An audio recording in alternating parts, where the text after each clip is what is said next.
Greetings and salutations, everybody. Welcome to this video. So I've had some time with both of these devices, and I'm going to give my thoughts basically about the user experience that I've had with both of these phones, because to me that's more important than just reading off a spec sheet. So you could read all the spec sheets you want, get an idea of what it's going to be on paper, but nothing beats the experience that the user has with the devices. And so the two devices I'm talking about is the Moto E4 Plus and the LG X Charge, both offered by Boost Mobile. And so let me just kind of run down a little bit and just kind of talk about both of these devices. Just to answer the question up front before I dive deeper into my thoughts and opinions, the phone that edges it out for me is the Moto E4 Plus, okay?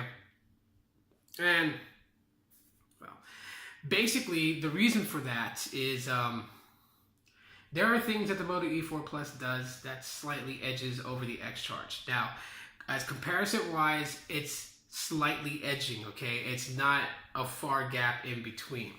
I think one of the major things that made me just kind of frown about the LG X Charge was the fact that this device, compared to the X Power, which was the generation prior to this, the X Power did very well in battery life. You really did get a day and a half to 2 days on a single charge. And because of that, I think picking up this device and using it, going into it, I was expecting the same thing out of this device, or to do much better, because it is a newer update to it. And I didn't get that. Some people were like, maybe you should cut down some of the power usage on there. And I did. I ran this thing to what I like to call bare bones. So sync was actually turned off. Brightness was, on low indoors. The only time the brightness was ever turned up was when I was outdoors. So I didn't have auto brightness on. And the battery just wouldn't last me. I mean, even during the day, I would have to power this phone off just to make sure that it lasted at least 2 days. Whereas with the Moto E4 Plus, I could charge this up, go what I got to do throughout the day, get back home, go to bed, and leave this on my nightstand, wake up the next day, pick it up, and the battery life would last me the entire day. And maybe, just maybe, I would throw this on the charger at the end of the night, or maybe if I didn't have anything to do the next day and I was going to stay home, then I'll just wait till the next morning. So I can get about almost 2.5 days on a single charge with the Moto E4 Plus. The X Charge, a day and maybe like 4 or 5 hours max, and then I had to charge it again. So that was kind of an annoyance as far as you wanting a phone to last. Like, to me, battery life is probably one of the top things I look for in a phone. And the Moto E4 Plus actually delivers on that, but it delivers on something else that I find very important for me, and that's cameras. Now, I'm not a professional photographer, so I'm not looking to shoot photos that are like, straight out of a DSLR. But what I am looking to do is to get a good photo in any situation that I'm in, whether I'm outdoor, indoor, and outdoor with good lighting, or sunlight, indoor with good lighting, outdoor in the evening, or indoor with low lighting. With the Moto E4 Plus, the cameras do really well. It gives you the ability to actually adjust the aperture rating to allow more light in, so you get a better picture when snapping a photo in low light situations. The X Charge does not have that ability to adjust. Now, the photos come out of here are really good. They're pretty good. In my opinion, they are. Front facing and from the main camera itself. But that's if you have good outside lighting to, of course, give light. If you were to be in a low light situation, you are pretty much, that's the weakest point of the phone. Just you're hindered from getting a good shot. Now, you do have front facing flashes on both, so that's a good thing that they included.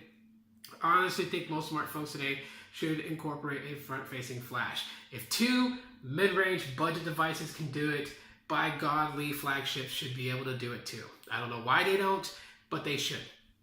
However, both have a flash. So, with the X Charge at night, you can still get a good selfie.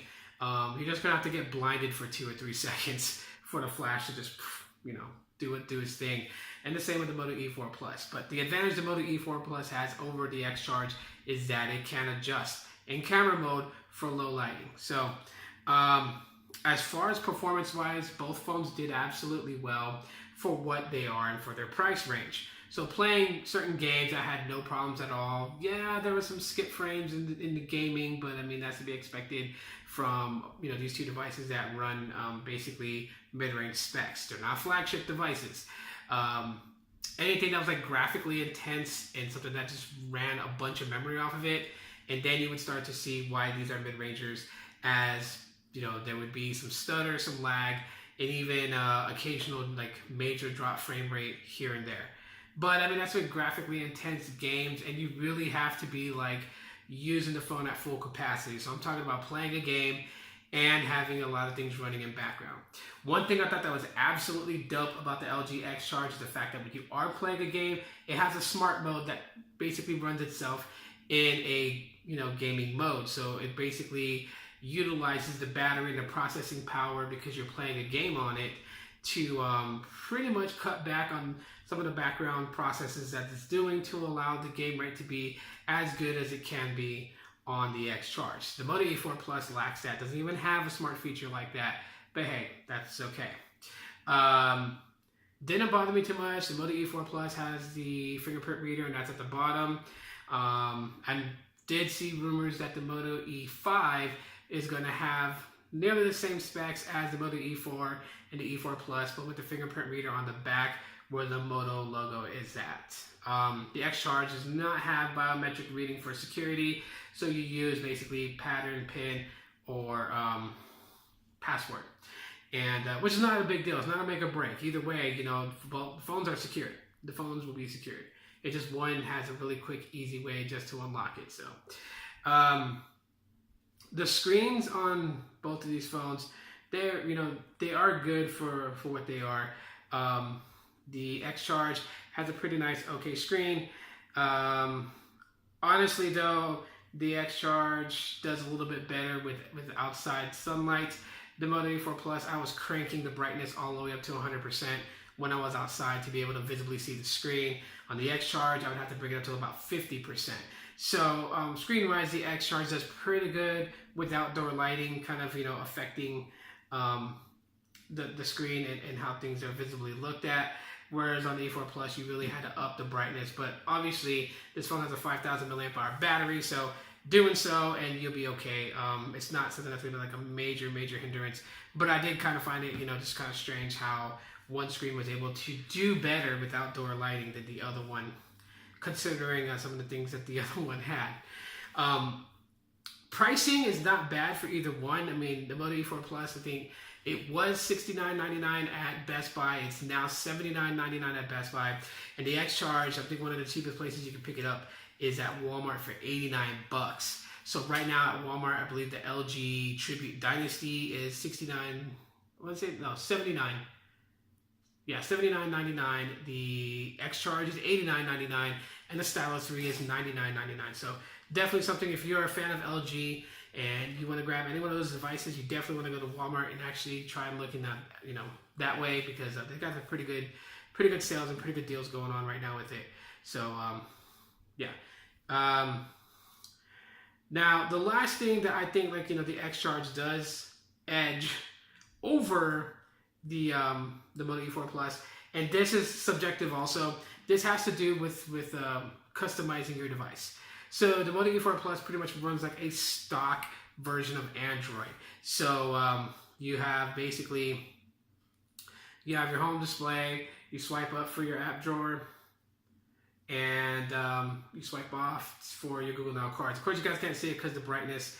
And that's pretty much what you get with the Moto E4 Plus, right? So swipe up for that, swipe off to the right for your Google Now cards, and that's there. Now, with the X Charge, obviously, you know, you have, you basically have, I think it's like LG's UX 5.0 or 5.1 now. I'm not exactly too sure. Let me just go into the settings real quick and I'll tell you guys exactly what version it's running. Which it actually should say here. So let's see. Okay, it actually doesn't. But yeah, it's got to be like 5.0 or 5.1, I know, but you do have themes that you can get from the LG World app. And there are some really cool themes. They're not like Samsung's themes, okay? So we all know that Samsung heavily themes the UI. You can do everything from theming the drop down, notification dock, to even going into the icons, the font, and everything like that. LG keeps it a little bit more simple than that. I mean, you do have some pretty good theming abilities like the icons and everything, but they don't really oversaturate the UI for you. But you do have the ability to customize your LG X Charge in the way that the UI looks. Now, if you're someone that likes stock Android, you definitely can throw a Google Launcher on top of here. If you want something more up to date like the Pixel Launcher, you can find the APK file on the web, sideload it, and install it, and it actually works on here. So both devices basically run Android 7.1.1. So they are on not the latest and not on Oreo, but they are on a generation before Oreo. Both phones have 16 gigs of onboard storage and 2 gigabytes of RAM. But one thing that the Moto E4 edges over the X Charge is the X Charge, just like other LG devices, still does not have adoptable storage, whereas the Moto E4 Plus, you do have adoptable storage. So you can format a micro SD card to become part of the internal storage on the Moto E4 Plus if you need more storage. With the X Charge, it only stays as a portable storage. You cannot format it to be part of the internal storage, which is a total bummer. But storage-wise, I mean, they both got 16 gigs of onboard storage without the expandable storage counted. So as far as durability, the Moto E4 Plus has it's more of a metal build with glass. The X Charge is plastic and glass and nothing else. So that's pretty much my findings with both devices so far. Audio, basically, I got to give it to the X Charge. The audio from the little squawk box on the back of this thing does really good. You can hear videos indoor and outdoor. The Moto E4 Plus, although it has a front-firing speaker, some of the videos that I watch are muffled, especially outdoor. When I'm outdoor watching a YouTube video on a break or something, and there's a video that I'm trying to really pay attention to, I find myself having to bring the phone up to my ear just to hear a part that I know is pretty important.